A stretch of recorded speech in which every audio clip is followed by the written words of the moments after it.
Alright, yo, hey, what's up, English class? Okay, sorry. So, this is my NSA Othello project, and what I'm gonna be doing here is I'm gonna be evaluating the total IQ size of the cast of Othello. So look, you're probably like, wait, what does that even mean?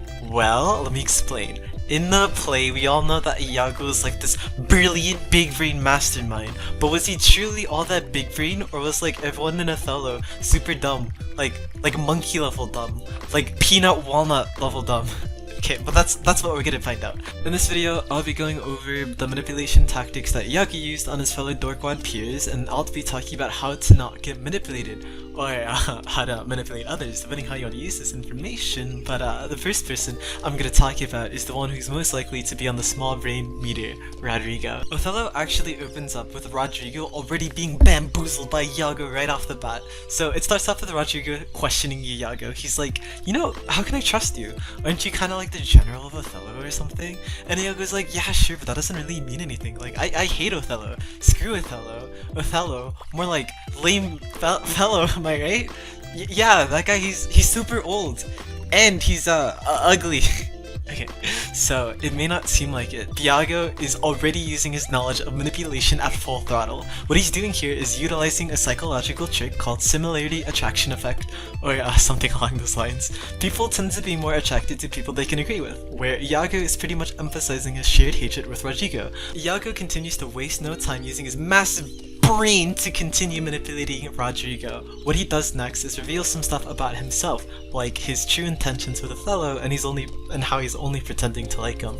Now, this could be like a giant red flag for Rodrigo, but surprisingly, this also works in Iago's favor, as revealing secrets about yourself can get people to trust you more. Later in the play, Rodrigo learns that Desdemona chooses Othello over his own father, or her own father, and ends up not only giving up on his love for Desdemona, but also on everything else, including himself, to the point where he wants to throw himself off a cliff. So Iago sees this and he swoops in and gives this whole grand speech about how killing yourself is bad and how he still has a chance with Desdemona. And somehow Rodrigo feels a little bit better about himself, and Iago continues to manipulate him. He's like, alright, so I want you to sell literally everything you own and give me all your money. Okay, but it sounds suspicious, but you just gotta trust me, okay? I mean, it's not like you're gonna need that money anyways. You're gonna kill yourself anyways, so might as well give that money to me, and I'll make something happen. I mean, obviously, Iago is taking advantage of Rodrigo when he's at a low point in life. I don't need to explain anymore. But, like, if someone's gonna ask you for all your money, I don't think you should trust them! Like, okay, look, I know you're uber depressed and sad and not thinking straight, but if someone's gonna ask for literally all your money and only return empty promises, it should be clear you're getting scammed. So, Rodrigo, I'm sorry, but I'm gonna have to give you 3 points on the monkey meter for you. Finally, at the end of the play, Rodrigo somehow manages to figure out what's going on, and he realizes he's getting bamboozled, so he decides to confront Iago. He's like, dude, I gave you enough money to literally buy the rights to own Desdemona. Have you not done anything? You've been scamming me all this time, haven't you? Surely, there's nothing Iago can do or say to talk his way out of this one, right? Well, we all read the play, so we know what happens. What Iago does is he literally just gasses Rodrigo up and just blows up his ego. He basically just showers him in compliments. He's like, wow, I really like that passion you got there, Rodrigo. Oh dude, did I mention that you're looking like super cute today? Like that tie you're wearing and that hair? Oh my god, you know what? You should listen to me because I got one last plan for you and I think you're ready for it. Okay, this is an uber small brain monkey moment. All Iago did was just gas the dude up and feed his ego, and Rodrigo ended up eating all of it up. I don't need to say anymore. Rodrigo, you're a monkey. Let's move on and talk about Othello. So there was surprisingly a lot less dark manipulation going on between Iago and Othello.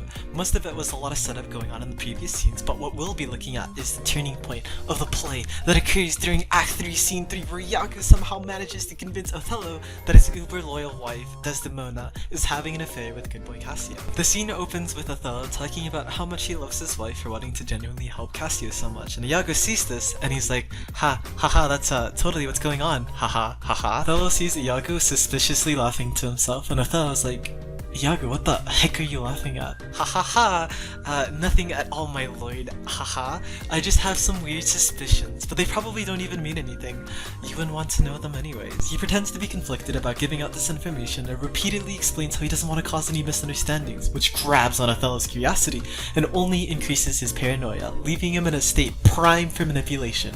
Iago then continues on with his master plan, explaining to Othello how he thinks Cassio and Desdemona are having an affair, and of course Othello buys all of it, and the rest is history.